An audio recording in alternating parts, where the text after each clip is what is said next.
Мәзkur əsər Xotan Qaşteşi munbiridagi Aziz Emir Yang'inning O'g'ri yigit va Payish qiz nomli asari bo'lib, Basbas Tor bekiti va Xiyol Media Tori birlashib ovoz qilib tayyorlagan. Bu asarning ishiltish huquqi Basbas Tor bekiti va Xiyol Media Toriga tava. Amgikimizga hurmat qiling.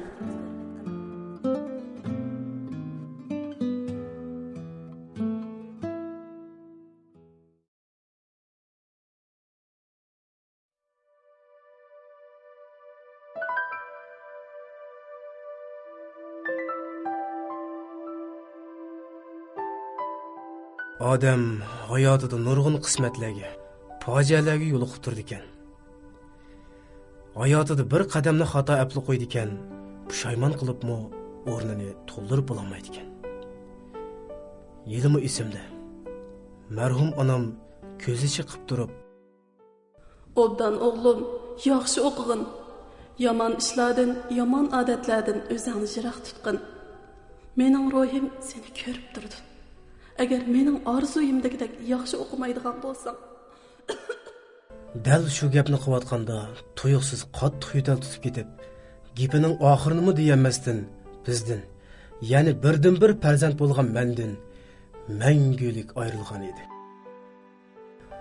Onamdan ayrilib qolgan shu kuni bir kecha yig'lab chiqqan edim. Ulug' Allohdan bu ishlarning tushum bo'lib qolishini, onamni menga qaytarib berishini o'tnigan edim. Lekin hamma ishlarni talab qaytarib kelgili, vujudga chiqag'il bo'lmaydi ekan. Shunda qilib, mening birdan bir yo'lanchigim bo'lgan. Qilaman degan ishimni qilib, dadamning yo'qligini bildirmaslik uchun meni erki cho'ng qilib qo'ygan mehribon onamdan mangulik ayrildim.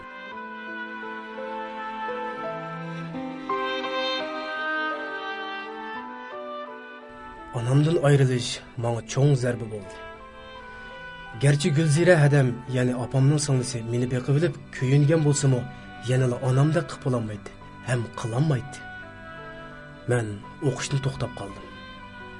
Ham o'qig'inimning foydasi yo'q edi. Gülzira hadam ming qilsa-mu meni oxirgacha o'qitib bo'lanmaydi. Uning yana mendan boshqa 2 bolasi bor edi.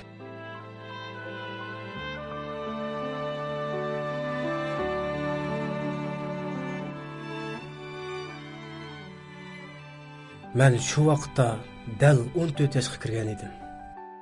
14 yoshga kirgan tug'ilgan kunimdan boshlab meni jamiyatdan iborat bu cho'ng maktab o'z qo'yniga oldi. Oldimda nurg'un qismatlar meni kutib turibdi. Uzun o'tmay jamiyatdagi bolalar bilan tanishib qoldim. Ular boshda menga nihoyat yaxshi muomala qildi. Men bilmaydigan nurg'un narsalarni o'rgatdi. Ulardan tunjiqdim olgan tarbiyam tamok chekish bo'ldi. Keyin barbara aroq ichishni o'rganib oldim. Agarda aroq ichib qolgan vaqtlarim bo'lsa, uyga qaytmaydim. Gülzira hadamni nihoyat hurmatlaydim. Uning menga o'ch bo'lib ketishidan, menga qarmasligidan qo'rqatdim.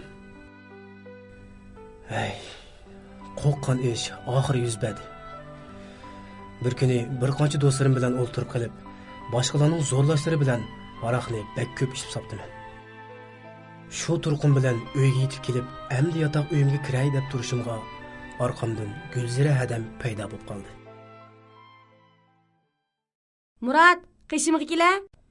U odam bo'lmaydigan kichikkina turib eshak sutiga ichib o'ykagidek bo'ldingmi? Essan ko'ynim qilib ketganlarim. Onangning ajri. O'zingmi kichigingdan shumpishani balatang, sen tug'ilib 1 yosh kirmay dadang tugab ketdi. Mana onangmi ketib qoldi. U odam bo'lmaydigan shum. Sendek sho'rpishani go'yni boqcha, nega bo'lsang bo deb haydib etgan bo'lsam-chu, voy isit. Gülzira hadam to'xtaydigandek qilmaydi. Uning to'xtamasdan sho'rpishani deb tillashlariga bardoshlik berolmadim. Oxiri qandoq og'zimdan chiqib ketganligini bilmayman. Bo'ldi, og'zingni yum. Bundan keyin bu ses qo'yadi, 2 tutmayman deb saldim. Nima? Texmon gap yandirg'idek bo'ldingmi? Bu hayvon ko'nlachu bika aytmabdi-kan. Odam bolasini baqsang og'iz burningni qon etar, hayvon bolasini baqsang og'iz burningni yog' etar deb. Bu doziqi. Seni urib o'ltirib etmaydigan bo'lsam, Vanjat, Gülzira hadam bo'ldi qilib. Gülzira hadam shu deginicha texmi azvaylab, qo'liga qandoq chiqib qoldi ekan, yo'g'on tom kaltak bilan utul kelgan yerlarimga urishga boshladi. Esimni bilib ta hozirgacha onamning meni bir tasdak sog'inni bilmayman. Gulzira hadamning bu urishi menga nihoyat og'ir keldi. Oxiri chidab bo'lolmay Gulzira hadamning qo'lini ching tutib oldim. Ham "Bu rasvo! Buningdagi ikkinchi o'yin kelmayman!" deb yugurgunimcha qochib o'zimni sirtqa otdim. Yugurdim. To'xtamasdan yugurdim. O'zimning nega berib, nada to'xtaydiganligimni bilmaydim. Onamning simosi ko'z oldimda paydo bo'ladi. Ko'z yoshlarim hech to'xtaydigandek emas.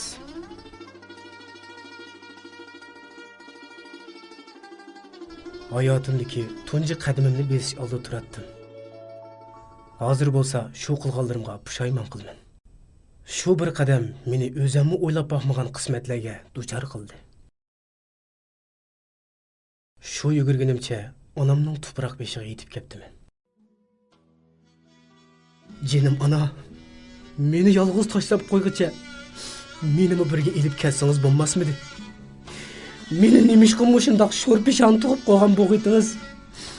Meni tug'maganli bo'lsangiz bo'lmasmidi, jinim ana?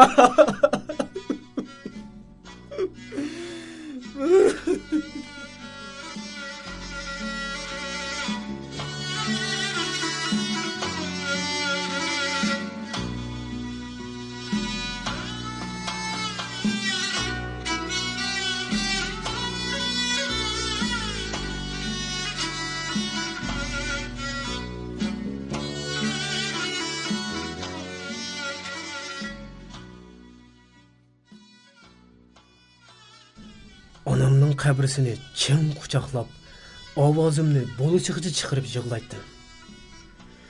O'zimning bu dunyoga tug'ilib qolganimga zorlanatdim. Qanchalik yig'ilganimni, qabri oldida qanchalik o'ltirganimni bilmayman.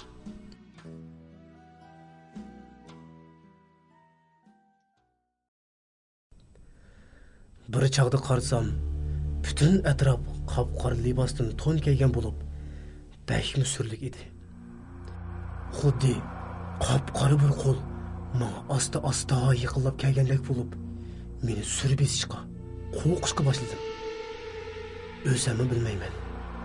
O'rnimdan turdim-da, butun kuchim bilan yugurishga boshladim. Orqamdan bir narsa meni qo'g'layotgandek bilinadi.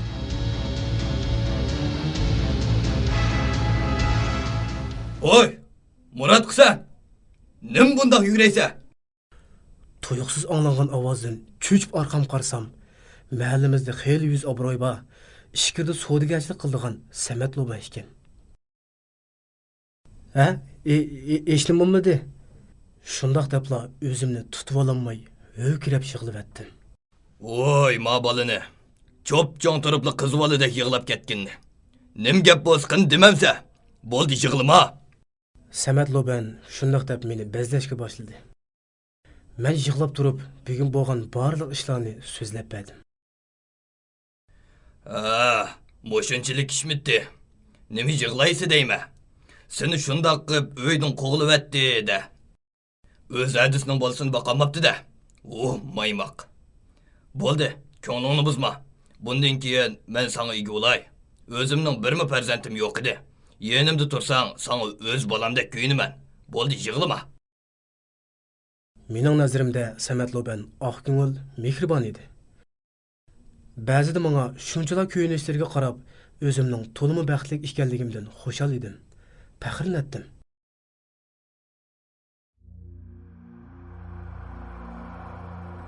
Samat Loban bir xil sirliq edi. Ba'zida uyga har xil notanish kishilar kelib turadi. Bu vaqtda meni va ayolni sirtqa chiqarib etib, xeyli uzunlardan keyin chiqadi. Ularning bu ishlarga hayron edim. Uyning ichida nima so'zlarning bo'layotganligiga nihoyat qiziqdim. Menmi keyin Samat Lobandek cho'ng odam bo'lsam, naqadar yaxshi bo'ladi deb o'ylab ketdim tig'i. Bir kuni Samat Loban tuyuqsiz mendan so'rab qoldi.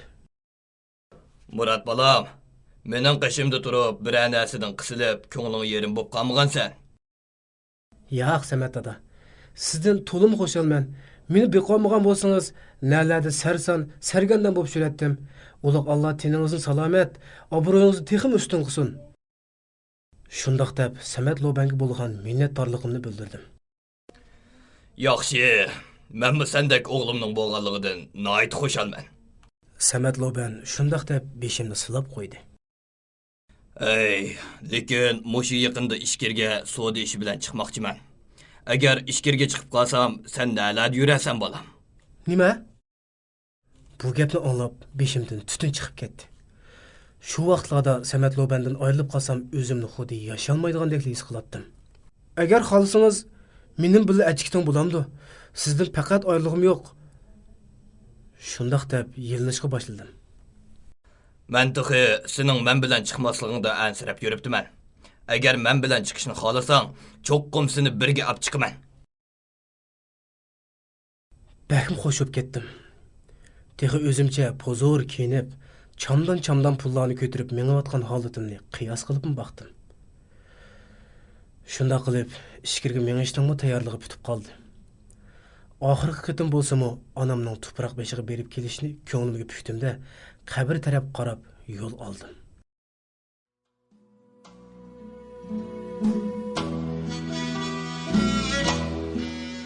Bir xil sovuq shamol yuzlarimni siypab o'tadi. Jinim ona, qanday ahvolingiz? Yaxshi turdingizmi? Sizni shunchalik sevib ketdim. Tushlarimda sizni izlayman. Har qatim sizning simoyingiz ko'z oldimda paydo bo'lsa, ixtiyorsiz ko'zimga yosh olaman. Sizni rostli bak sevdim. Sizning duoyingiz menga yetimlikni bildirmadi ona. Hozir shundoq baxtli yashayapman. Xudoyim menga yaxshi dodidan birini berdi. Jinim ona, men ata yiroq joyga safarga chiqmoqchi bo'lyapman.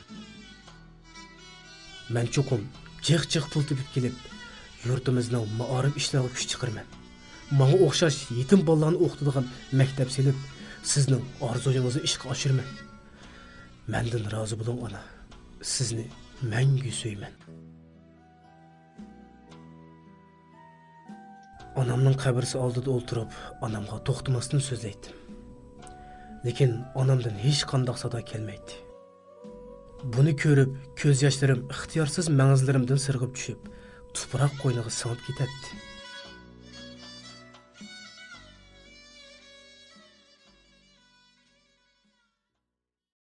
Atsiman necha kunlardan intizor bo'lgan, to'rt ko'zim bilan kutayotgan ishkirga minib ketdik. Tunji qitim poyezdda o'ltirishim bo'lg'achqimikin, qin-qinimga patmaydim. Nihoyat xushal edim. O'zimning bundan keyingi eshinishli holatimni uxlab, tushimga kirgizmaydim. Ikki kecha kunduzlik poyezd safarini oxirlashtirib, ko'zlagan manzilimiz Changdouga yetib keldik. Biz borgan kuni yarim kechadan oshgan mezgil edi. Biz Changdou vokzalida poyezddan tushibla taksiga o'tirib, bir mehmonxonaga yetib keldik. Mashinadan tushishimizga bo'y basti ancha egiz emas. Qo'yuq o'sgan qop-qora sochlarini qisqa qirqitib, o'g'il bolalarcha yasatgan, qosh kirpiklari qiyniq surmalangan, uchisiga yoqisi cho'nqur o'yilgan yangsiz oq kupta, ko'k rangli qilin, qisqa yopka kiygan, bir qarashga qancha yoshga kirganligini bilib bo'lmoq tas bir ayol va 3 bola oldimizga chiqdi. Va udul Samat Lobanning qishiga kelib, Assalomu alaykum Samat dada. Tez kelib oldingizmi? deb omonlik so'rashdi va menga yoltida birini qarab qo'yib, sungan qo'llarimni ilik olmasdan qo'limdagi chamdanni elib menib ketdi. Әнім болсым сақ-саламет келіп апсыз, сіздің бәкен сірген тұқ. Аңлысақ Шинжаңның вәзиетін біраз қалайым қанкен дейді. Бұ едімі чоң тәкшіреш қылып атыды. Алдын қапты бір балымыздың нәқ су алған вақтыдылы су білән тұтылып бір мұч пұл қайшылап еп чықтық. Елік аял Samat Lobanға тоқтымастың бірні білән сөзлеп кетті. Samat Loban мені көмеді деп қалған чеғі, мені има қылып көз işarəsi қылды. Шу вақытта аял маңа бір қыл мәнсізмәстік нәзірді қарап қойды. Шунда qilib, Chengdoudagi hayotim boshlanib qoldi. Bu yerga kelganimga hash-bashtigacha bir haftam bo'lib qoldi. Bu bir hafta jarayonida Samat Loban umrimda yeb boqmagan esil yemekliklarni yegizib, televizorlarda ko'rib, og'zimni ichib hayron qoldigan esil joylarga olib o'ynatdi. O'zimni osmonda uchayotgandek his qilatdim. Көк тaqashqan egiz binolar, qavat yo'llarda ketib olgan mashinalarga, bu yerning shunchalar taraqqiy qilganligiga qarab, og'zini ochib hayron bo'lib qolatdim. Bu yerdagi hamma narsa men uchun notunish, sirdoshsiz edi. Odamlarmo bir xil so'rin edi. Bizni ko'rganda bizdan o'zini ilib qochadi. Buni ko'rib o'zimcha savol qo'yib hayron qolatdim. Bir kuni saharda Amdul o'rnimdan turib, sap havodan nafas olg'ach, yiroqqa qarab, shahar manzarasidan huzur ilib olsam, Samat Loban chaqirib qoldi. Murat, bu yoqqa bo'lam. Yugurib berib, qishig'i kelib o'ltirdim. Bu yerga kelganimizga hafta oshdi. Yetib yatsang tog'mi toshmaydi degan gap bor. Shunga bugun seni bolalarning qishig'i opirib, ularni sen bilan tanishtirib qo'yman. Ular bilan chiqishib, bundan keyin ular bilan birga ovqat qilasan. Samat Loban bir xil vaznlik so'zlaydi. Bu gapni anglab, bo'ladi degan ma'noda beshimni lang'ishdim. Hash-pashtigacha yotoqdagi narsalarni yig'ishtirib, taksiga o'ltirdik. Taksi bizni bir chet shaharning go'zal manzillari bilan alohida farqlanib turadigan bir joyga elib keldi. Taksidan tushib, odam bilib bo'lmaydigan bir qorong'u ko'chalar bilan minib, bir uyning oldida to'xtadik. Samat Loban eshikni qattiq chekishga boshladi. Ham oqidili bir kichik bolaning kimo deb baqirgan ovoz anglandi.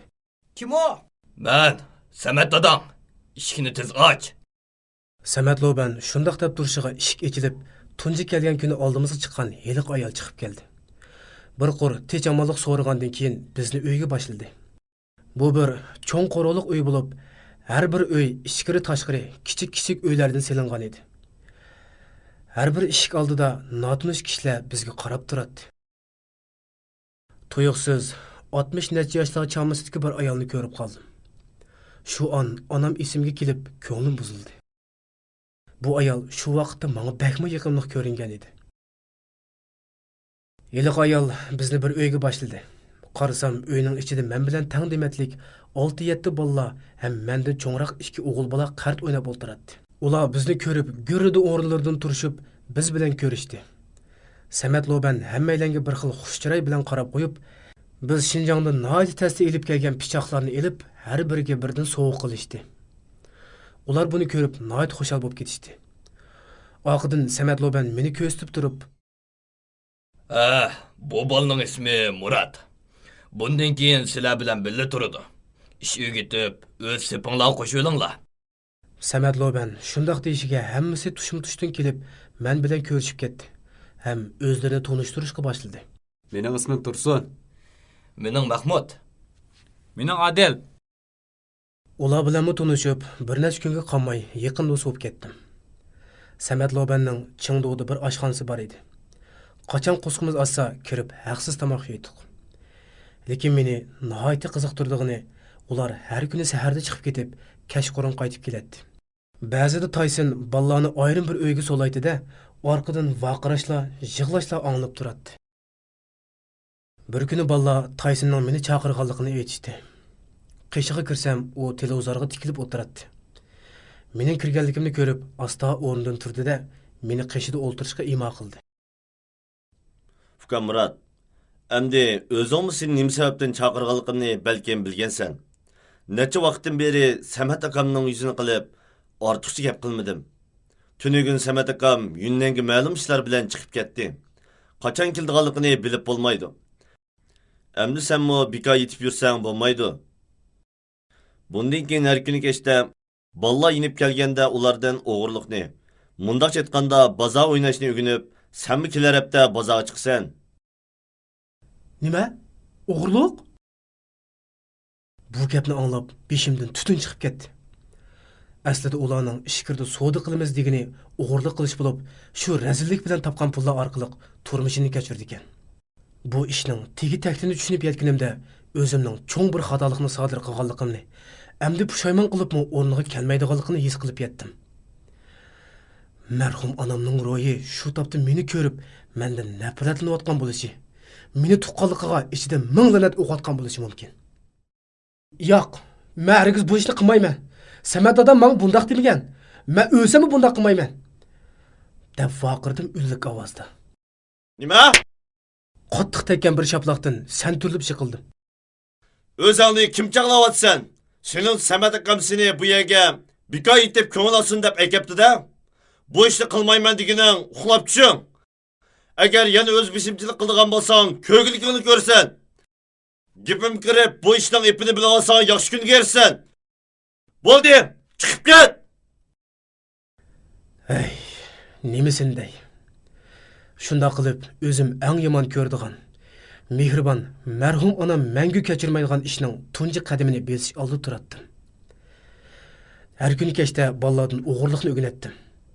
Ular menga qanday qilib hech kimga sezdirmay so'mka ichish, qanday qichish qatorliq usullarni o'rgatdi.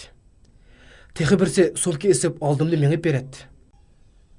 Men ular o'rgatgan usul bilan so'mkasini ichib mashq qilatdim. Agarda chandırıp qo'ygudek bo'lsam, meni tillab, urib ketadi. Keyin mashq qilgan sari hech qanday chandırmay so'mkalarni ichib, ichidagi hamma narsani ola oladigan darajaga yetdim. Bu kuni tunji qitim bozorga chiqishim edi. Qo'rqatdim, lekin amal yo'q edi. Atiganda Taysimning Bugünkü vazifang mungyan so'd qilish. Agar so'd qilmasang, kechda bu yerga xotirjam kelaman deb o'ylig'ichonma. degan gaplari aks etadi. Mendan cho'ng ikkisi meni ko'zitib orqamdan kelib o'tadi. Hech aplashtirolmaydigandek edim. Yotoqda mashq qilganda hammasi mushi kasbni qildiganlar. Mana amdilikda bozorda oz deganda 100 kishi uyan-buyan o'tishib tursa, qandoqmi qamlashtira olayman? deb ansiraydim. Ko'zimni ching yumib olib, hech nimani o'ylamay 1 minut joyimda qimir qilmay turdim. Ko'zimni ichib shundoq qarsam, oldimda 2 xanzo qiz ketib o'tadi. Birisining oqisiga esib olgan so'mkasiga ko'zim tushdi. Shularni o'lja nishoni qilib, ularning orqasidan agashdim.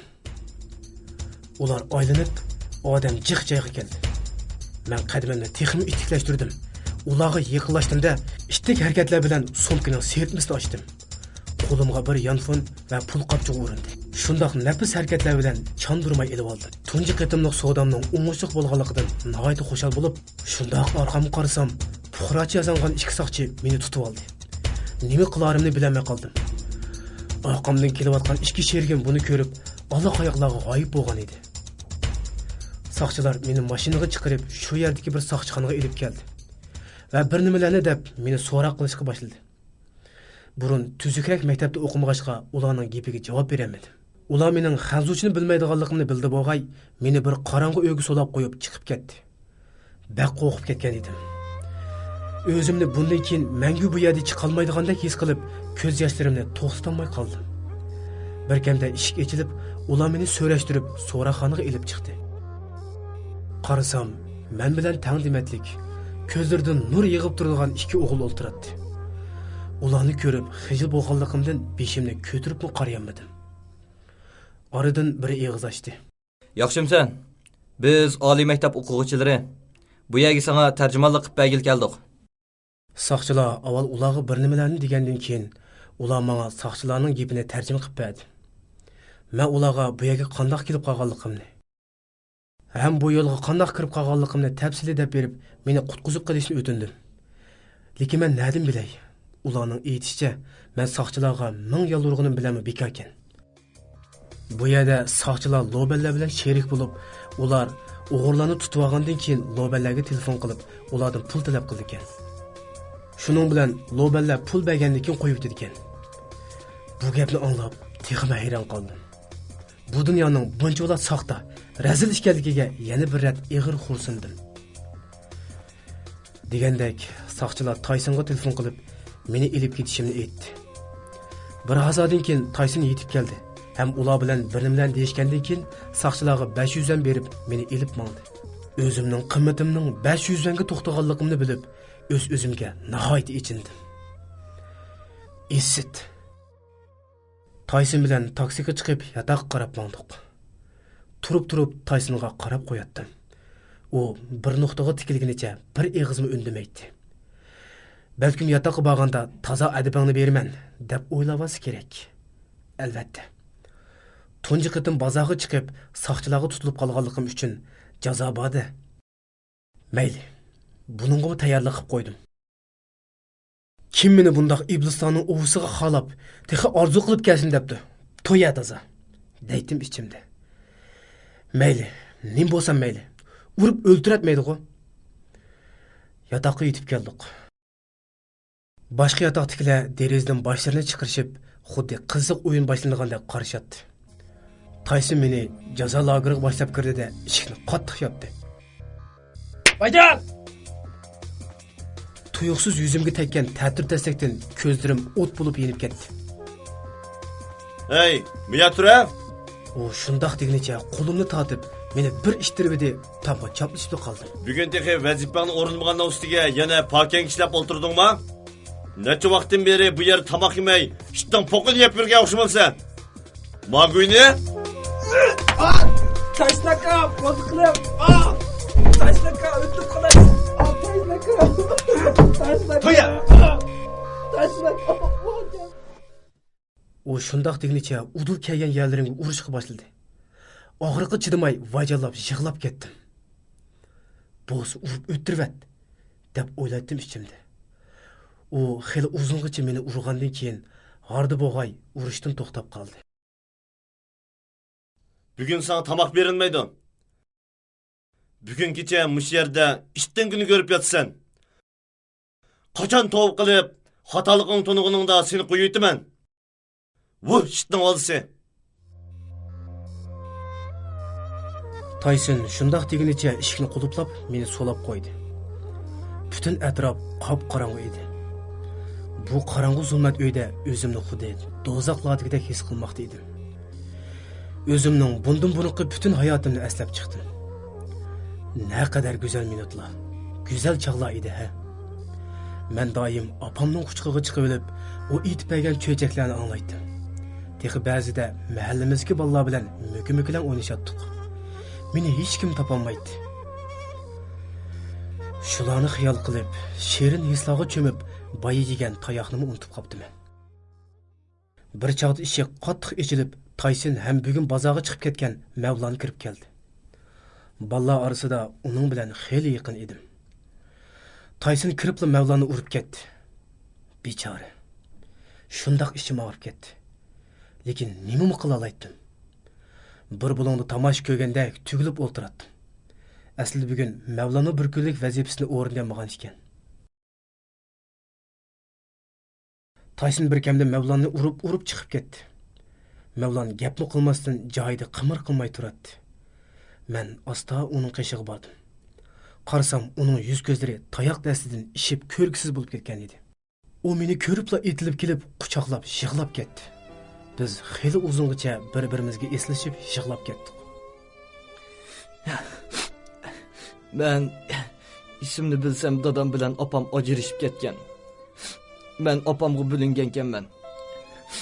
Lekin opam meni faqatli yaxshi ko'rmaydi. Mayli nemili ish qilay, uning ko'ziga sig'maydim. Boshqalarning onasining kuyinib qilmaganlari qolganligini ko'rib, untinsiz yosh to'katdim. Keyin bara cho'ng bo'lib qoldim. Opam qayta yotliq bo'lib, meni momamning qishiga tashlab qo'yib ketib qoldi. Momamning qishida xeyli erkin bo'lib qoldim. Menga bek kuyinatdi. Texim meni maktabga bergandi. Maktabda yaxshi o'qiydim. Güzel arzu armanlarım bo'lgan. Lekin hamma ish odamning ro'yiga boqmaydi ekan. Keyin momam meni tashlab ketib qoldi.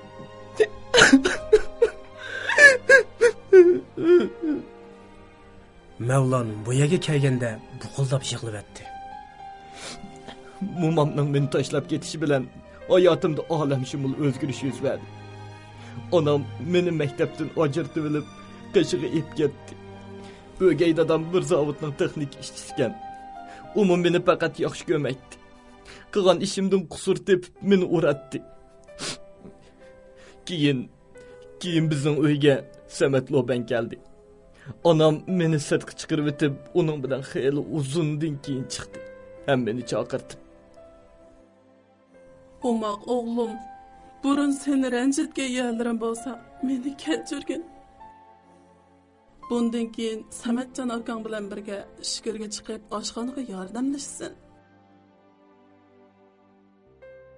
Opam bu gaplarni qilganda o'z qulig'imga ishonmay ta'sirlanib, göz yaşımı qilgandim. Onam bir muncha yaxshi gaplarni qilib, meni Samat Lobanga qo'shib qo'ydi. Shuning bilan Samat Lobanga agishib bu yerga keldim. Bu yerga kelishning oldida tig'i 12 yoshga kirmagandim. Mana hozir 16 yoshga kirib qopdim. Bu jarayonda bunday urushlarga nurg'un qitim uchirdim. Hozir kunibni ketdim. Tig'i bir qitim qochmoqchi bo'lib, poyezd istansiyasi tutilib qoldim. Ular meni urib bir putimni chiqib etdi. Keyin Samat Lobandan bilishimcha, opam mening bir yilligimni 5000 yuandan 10 yilligimni Samat Lobanga setib o'tibdi. U so'zlab mushiyaga kelganda ig'ir xursinib qo'ydi. Menmi uningga o'z kechirmishlarimni so'zlab berdim. Ikkimiz bir-birimizga eslib xeyli uzun javoblabdimiz. Kallamda vijdon, g'ururini yo'qotgan Samat Loban, Taysin o'z bolasini pul uchun setib etgan ana kelib olib, xeyli uzungacha uxlayolmadim. Bir kamni ko'zimni ochsam, allaburun tong yo'rg'an bo'lib, bu zay nam uydan bir xil sesiq puroq chiqib turadi. Mavlon tex uyg'onmagan edi. Uni uyg'otish uchun asta yiniqib bordim. Uning tugilib yetishlari, yuzlaridagi ko'kni ko'rib, ichim ichishib ketdi. Mening badallarim siyqirab qattiq og'riyotdi. Uni uyg'otdim.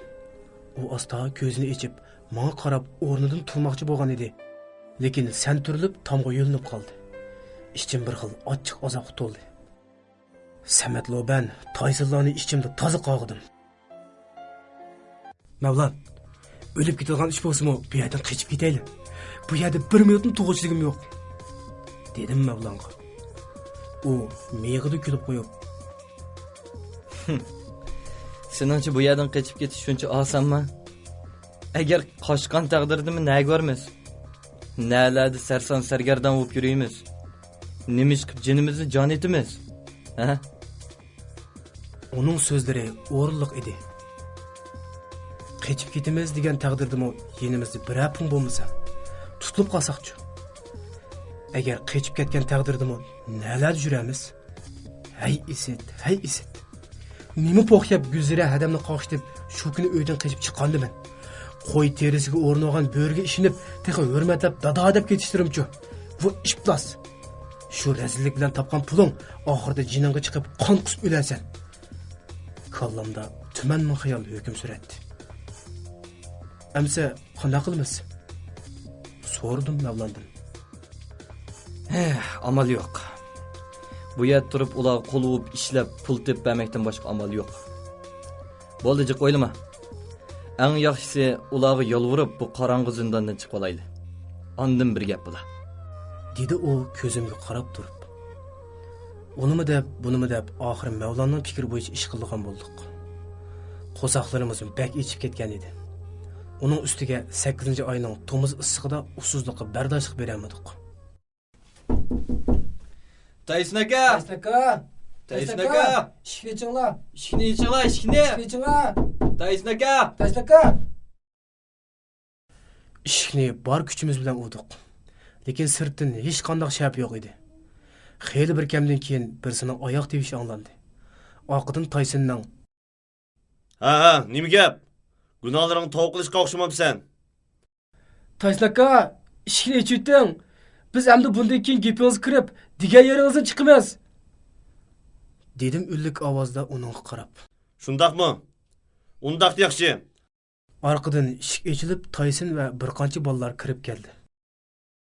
Bundan keyin gapim kirib, kunlik vazifani vaqtida o'rindab mansanglar, hargizmi ziyon tatmaysizlar. Shunda qilib, yana bir necha kun o'tdi. Bu bir necha kun jarayonida ko'p o'ylandim. O'zimning bundan keyingi turmushimning mushundaq o'g'irlik bilan o'tib ketganligiga, o'z erkinligimni yo'qotib, hayotimni qullarga o'xshash o'tkazganligimga nihoyat ichinatdim. Bugun yana bozorga chiqdim. Ta'limga yarasha tunji qatimda o'lja o'ngishliq bo'ldi. Bir portmanni qo'lga tushirdim. Oqamdan kelayotgan bolalarning ko'rmagan fursatidan foydalanib, portmanning ichini ichib qarab edim. Bir poyezd bildi. Bir necha kartlar ham 2000 yuan pul chiqdi. Tez harakatlar bilan pulning bir qismini ayirib olib, ishtimning oq yonchiqiga mahkam silib etdim. ham orqamdagi bolalar bataga qarab yugurdim. Ular portmonni qo'liga olgandan keyin ishti qadamlar bilan tez menib bir taksini to'sdi. Meni taksiga chiqarib bu yerdan ketib qoldik. Ular portmonni ichib bir xil mamnunlik holda men qarab kulib qo'ygandan keyin pullarni sanashga boshladi. Jami 1400 ham pul chiqdi. Ichimda yanchog'imda selib olganim 600 ekan deganlarni o'yladim. Biz yana bir bozorga tushib qoldik. Bu yerda o'g'irlik qildiganlar o'ljiga erishgandan keyin taksi to'sib boshqa joylarga olmishib ketadi. Bu yerda mo yomon emas ta'lim keldi. 1 soatning ichida bir yanfon va necha yuzdan so'rg'a erishdim. Birdamda qorong'i tushib, zimin qorong'i libosdan to'nkaydi. Ular bugungi bozor o'ynashdan mushu yerda oyoqlashganligini aytdi. Tayson bugungi ifodamdan xushal bo'lgan chig'i meni alohida tilga ilib maqtab ketdi. Ham mening orqamdan chiqqan ikkisiga pul berib, meni ilib toza o'ynab kelishni aytdi. Ular bilan sirtqa chiqib, endi darvozadan chiqayli deb tursak, bizning yana ikki bola inib keldi. Ularning kichik sho'rkisi ko'rinmaydi. Qaraganda soqchilar tarafidan tutib ketgan chig'i bir xil ig'ir xo'rsinib qo'ydi. Biz yaqin atrofdagi mayxonaga kirib, toza ichishib, ko'ngil ichib qaytib keldik. Kunlarim shu tariqada o'tmoqda edi. Hozir kundalik vazifamni oshirib o'rindab, Taysonning omroq sho'rkisiga aylandim. O'zimmi yoshirincha xeli pullarni yig'ib, yotoq uyining o'gisidagi bir kishi diqqat qilmaydigan joyga yoshirib qo'ydim.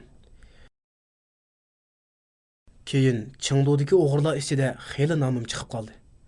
Boshqalarmi meni hurmatlaydigan bo'lib ketishdi. Hay, boshqa jihatda yuz topmagan bilanmi, o'g'irlik jihatda xeli yuz topdim. Onamga yuz kelamaskim aniq edi. Shu vaqtlarda o'zimning taqdirimni mushundoq ekan deb o'ylab qoldim. Endi menga bundan keyin boshqa chiqish yo'li yo'qdek, o'g'irlikqa kirishib ketdim. Vaqt atqan o'q deb bekor aytmabdi ekan ko'ngli.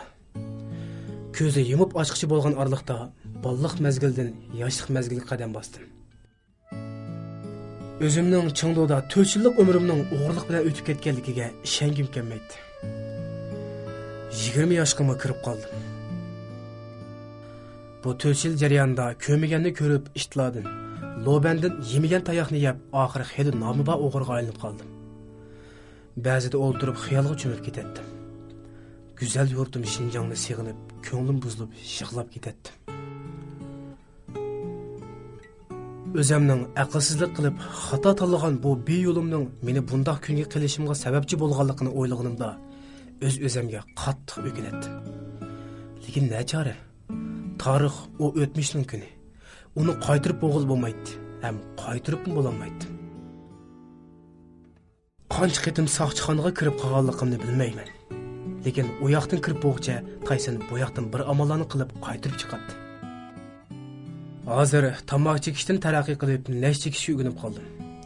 Nash chekish, aroq ichish kundalik odatimga aylanib qoldi. Sho'rqilik darajasidan o'sib, oqisidan mang'ilgan bo'ldim. Qaysi bir sho'rpeshoni vazifasini o'rinlayolmay qoldimi? Bo'ldi. Tayoq zarbasidan 2-3 kungacha asiga kelinmaydi. Men bu shundoq jazolarga ko'p uchragan bo'lsam-mu, lekin barbara chidab, put-qo'limning chaqqanligi ham hunarda pishib yetilganligimdan Samat Lobanning ham Taysonning omroq odamga aylandim.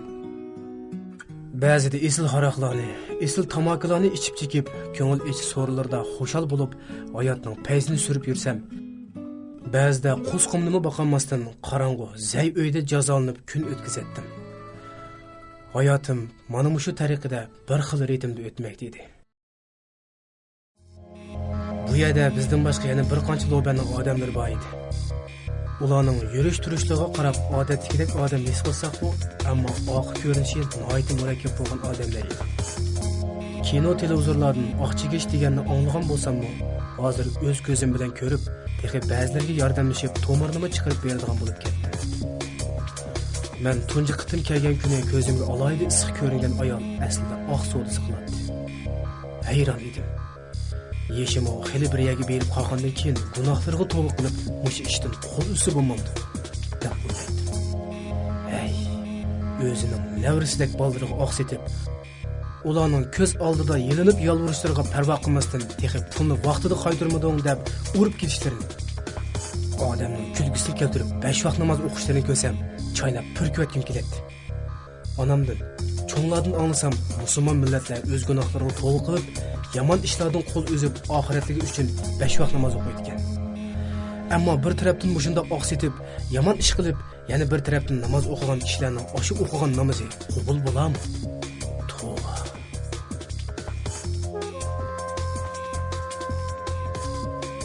Bu yerda so'zlab kelsam, gap bakchiq.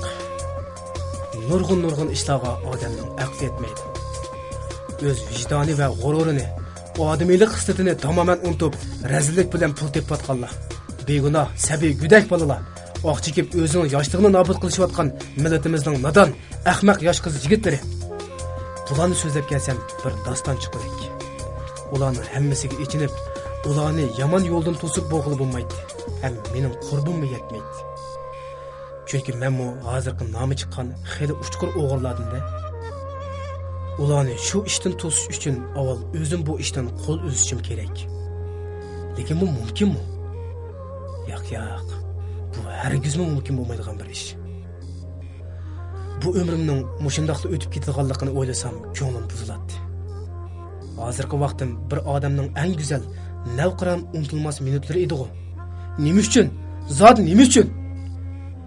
O'z peshonamning ta'tirligidan, betalayligimdan, taqdirimdan zorlandim. Bu ishdan qo'l uzib, boshqa chiqish yo'li tepish uchun izlandim. Yaqindan buyon Changduning vaziyati bir oz changayib qoldi. Bozorga chiqib, amdi biroz sodini aplashtiraylik deyishimizga soqchilar tarafidan tutilib qolatdik. Kunlik yegan-ichgan, chekkan xarajatlarimiz, soqchilarga to'lagan jarimani Lobanga sal eg'ir kelganchigi bizga ozroq vaqt bozorga chiqmaslikni aytdi. Uvimizda kunni bekor yetib televizor ko'rib, ancha-muncha kurt o'ynab, vaziyatni tantanglab sirtqa chiqmadik. Bu xeyli kunlargacha davom qildi. Bir kuni yotoqdagi cho'ng bolalar bilan maslahatlashib, yaqin atrofdagi tanzixonaga berib, ko'ngil ichib, aroq ichgach, ish-pushqimizni chiqarib kelmoqchi bo'ldik.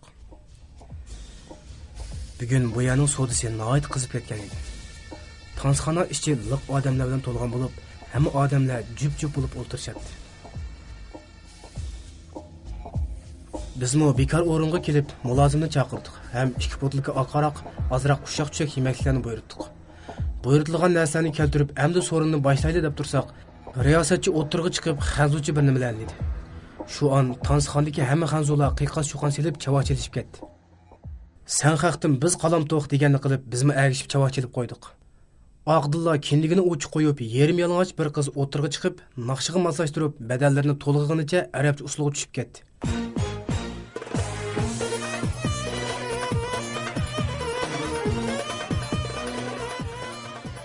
Hammamizning ko'zi shu qizda edi. Bu qiz bir qarmoqqa Uyg'ur o'xshaydi. Lekin bizning hayoliq, iffatlik, fazilatli Uyg'ur qizlarimiz har qancha bo'lsa-mu bu yerda yot millatning oldida yuzini to'kib, yerim yalang'och uslub o'ynab yurmas deb o'ylaydi. Turib qiz bilan ko'zimiz uchrashib qoladi. Qiz shu hamon ko'zini boshqa yerga ilib qochadi. Qiz usulni haqiqatan chiroyli, xuddi haqiqiy arab qizlardek nafs o'ynaydi.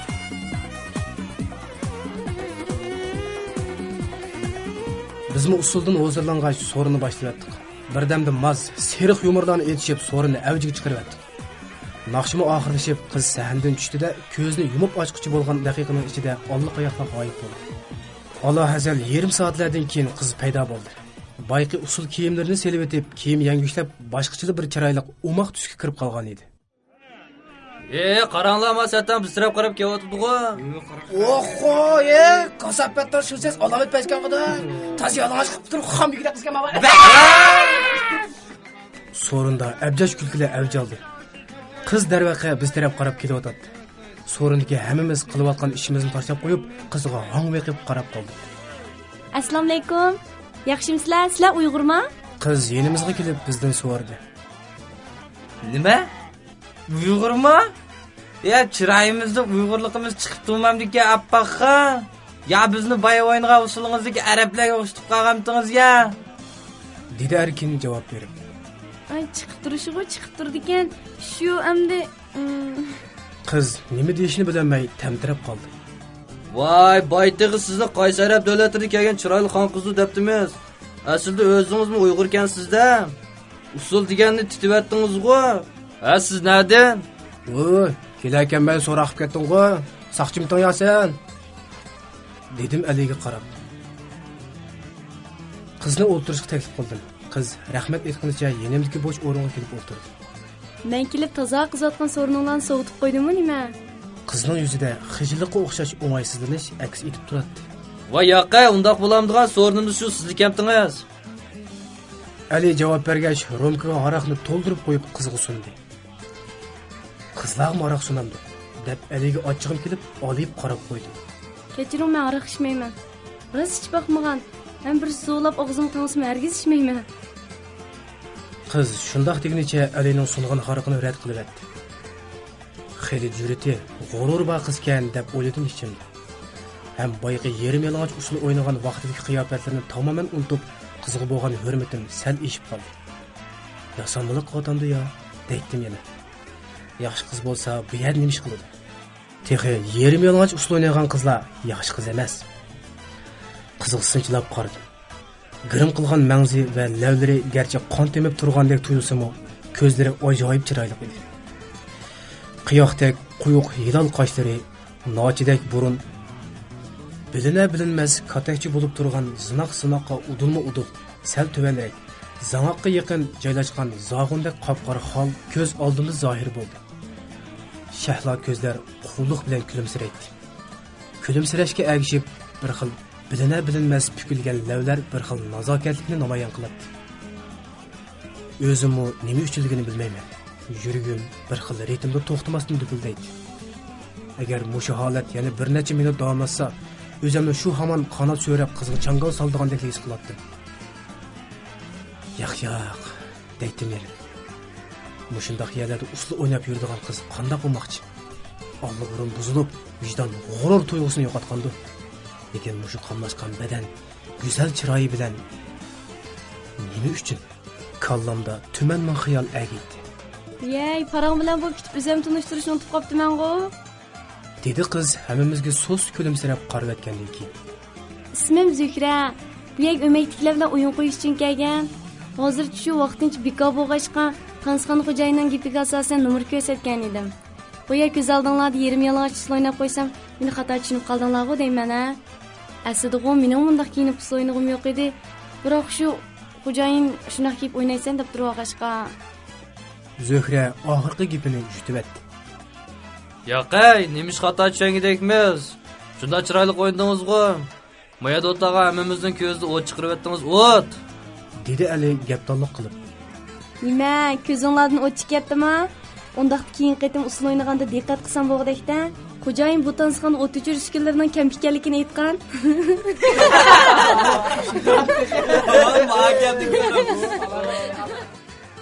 Hammamiz paraqida kulishib ketdik.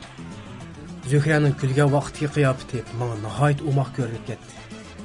Boyqi kallamda agigan savollarga javob topganim bo'ldi. Bundan keyin sizning usulingizga o'g'il kelsak, o't o'chirishlarni bilib kelsak bo'ldi ekanda. Dedi erkinmo so'z qistirib. Zuhra nihoyat qiziqchi gapdan ekan. Har xil qiziqarli yumorlarni aytib bizni kuldiradi. Bizmi o'zimizni tunishtirib, uning bilan birga o'ltirib, o'zini nihoyat xushal his qilmoqda edik. Shu qiziq paranglar bilan mungdishib, vaqtning bunchalar tez o'tib ketganligini bilmay qolibmiz. Bir chaqda Tayson menga telefon qilib, bizning nariligimizni, tez yotoq qaytishimizni, bir sho'rkining texchi qaytib kelmaganligini aytdi. Biz aldirash Zuhra bilan xo'shlashib qaytmoqchi bo'ldik. Sizlar bilan mungdish ko'nglim bak echilib ketdi. Xuddi qarindoshlarim ko'rgandek bo'lib qoldim. Keyin aloqalashib turaylikmi? Balki men Tansxonda 2-3 kun turib qolishim mumkin. Dedi Zuhra bizdan ayrilishga ko'zi qiymay. Ha, bizmi shu? Siz bilan tanishganimizdan to'lim xushal. Bundan keyin aloqalashib turaylik. Xudoga omonat. Hammamiz bir og'izdan xo'shish so'z aytishib sirtqa chiqdik. Endi taksi to'sib mangayli deb turishimizga Zuhraning tovlagan ovozi anglandi. Hay, agar sizlar kelmasanglar, men sizlarni izlab boray. Sizlar nima ishlaysizlar? Sizlar qanday topman? Biz bir-birimizga qarashib dam-olliqqa turib qoldik. Biz sizni cho'qim izlab kelamiz, deb to'ladim uningga. U so'z kulimsirab qo'llarini pulanglitib qoldi. Zuhra bilan xo'shlashib, yotoqqa qaytib keldik. Tayson nihoyat xafa edi. Ey, aqalsang ballar qarashmay ne ketishding? Mana Adil tehiç qaytib kelmedi. Bugun uni nereden tepishmaydigan bo'lsang, ko'gillikingni ko'rsan. U shundoq deb chalvoq qapli ketdi. Hammamiz darhol tutish qilib, uni izlashga otlanib ketdik. Lekin bugun ko'nglim boshqacha edi. Ko'z oldimda Zuhraning birda yerim yalang'och holda uslu o'ynayotgan ko'rinishi, yana birda so'z kulimsirab, qiziqarli gaplarni qilib, bizni kuldirayotgan ko'rinishi ayon bo'ladi. Shu an ikki murod paydo bo'ladi-da, biri ashundoq yerda uslu o'ynab yuradigan qiz bola, yaxshi qiz bola emas. Cho'qim buzib ketgan bir nima. Bo'lmasa, o'z yolg'iz naqshi umidligilar bilan ishkirga kirib yuramdi.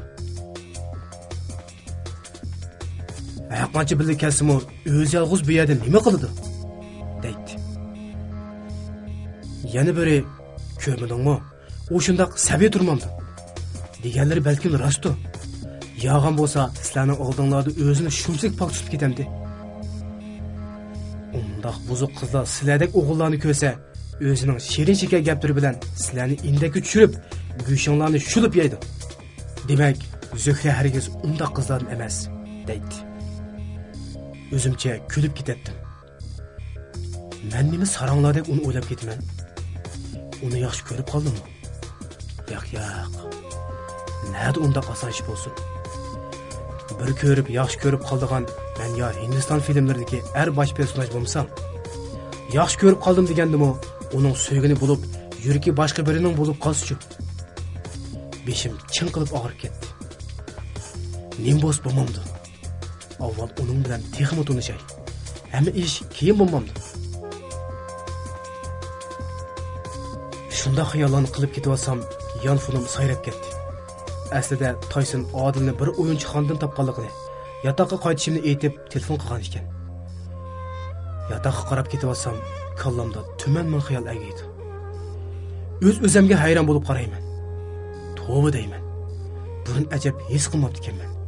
Bugun Chengdu menga bakmi go'zal, suyimlik bo'lib ko'rinib ketdi. Atisi hech qanday ish xo'sh yoqmadi. Kunning baldur kech bo'lishini, tezroq Zuhra bilan uchrashishni o'ylaydim. Oxiri kutgan daqiqama yetib keldi. Tayson va boshqa bolalarga aylanib kelganligimni aytib, tansxona qarab yo'l oldim. Qancha oz qolgan siri putim kalvolishib, "Bosam nima deyman?" deganni o'ylab, yuraklarim dupildab so'qib, jiddilashib ketdim. Tansxona oldiga kelishim bilan Assalomu alaykum degan zil, umoq ovozdan cho'chib ketdim. Zuhra orqamda turadi. Atlas ko'ynak, chiman do'ppa, girimsiz, haqiqiy Uyg'ur qiziga xos kulib qarashlar, qo'yuq, agmi qoshlar, odamni masxush qiladigan shahlo ko'zlar. Sizning keldiganligingizni bilatdim, dedi u sho'x kulimsirab. Tilim kalvolashib, nima deyishimni bilmay turib qoldim. U mening jiddilashayotganligimni sezgan bo'lsa kerak, meni o'ng'aysizlikdan qutuldirib, tansxona ichiga boshlab mangdi. Biz alohida bezalgan ayrim xonaga joylashib o'tirdik. Bugun sizni men mehmon qilaman. Ko'nglingiz nima tasishini buyurtayvering. Bunda qilsa qanday qildi? Albatta, men mehmon qilishim kerak-da. Yey, odamni xijil qilmasangiz-chi, vaqt degan uzungu, keyin sizga navbat keladi. Shu vaqt sizni mehmon qildirman. Agar bugun joyli qilib turib olsangiz, o'zingiz yolg'iz o'tirsizmi? Hey, yomonligi. Bo'pti. Sizning deganingizcha bo'lsin. Shunda qilib, Zuhra meni mehmon qildigan bo'lib, 5 botlik pivo, so'g'oq ichimlik va boshqa ushaq-tushaklarni buyurtdik. Muzikangizga sho'ltiraylik-chi? dedi u so'mkasidan bir plastinkani chiqarib. Buni men Shinjongdan olib keldim. Abdulla Abdurimning yangi chiqqan Shirin Nasma nomli plastinkasi. Naqshlarini bak yoqtirib qoldim. U shundoq degnicha plastinkani ilib qo'yibdi. Ekranda Abdulla Abdurimning Aslar Sammo degan naqshi chiqib o'tadi. Birdamda oramizda jimjitlik bosdi. Butun hissiyotimiz bilan naqshini berilib anglab ketdik. Uzun bo'ldi ekan, Uyg'urcha naqshlarni anglamaydi. Shundoq mo'ngluq, lirik anglab ketdi. Murat, siz muhabbatlashib baqqanmi? U tuyuqsiz so'rab qoldi. Men damalıqqa nima deyishimni bilmadim. Yo'q. Men hozirgacha hech kim bilan muhabbatlashib baxmagan. Ham muhabbatning qanday bo'lganligini bilmayman. Voy bu gapingizga kim ishonadi? Hozirgi bolalar beshigida qerib kichik turib muhabbatlashib yurmanda. U shundoq deb tumishqini ushlab qo'ydi.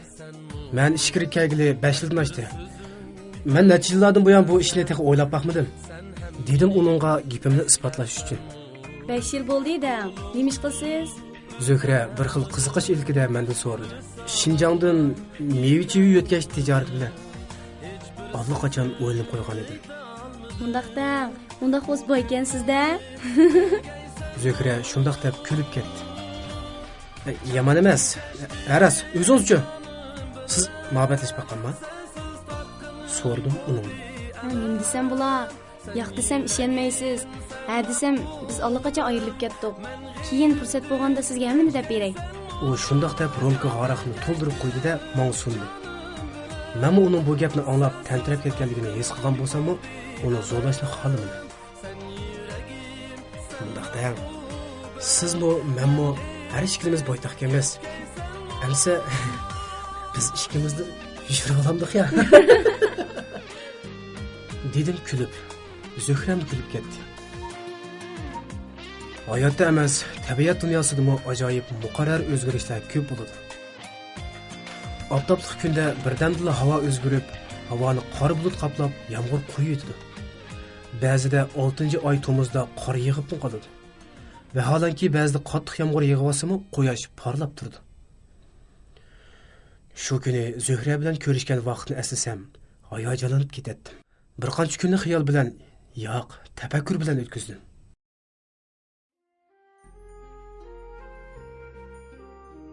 Gerçi boshqalardek o'qish fursatiga erisholmagan, bu yerda nomi chiqqan o'g'ir bo'lib qolsam-mu, o'zimga tushliq vijdon, g'ururim bor edi. Burun o'tgan hayot voqealarni, azobli kunlar va kelgusini tahlil qildim. Lekin oldimda bir qop-qora bulut menga soy tashlab turardi. Zuhra mening bu yerda o'g'irlik qilib jon kechirganligimni, 5 yildan buyon mushularning qo'l chumoqchisi bo'lib qanjilagan kishilarni zar qoshatganligimni bilsa nimamida? Men bilan tanishgandan nomus qilib, ikkinchilab men bilan bodi keldi qilmay qolammi?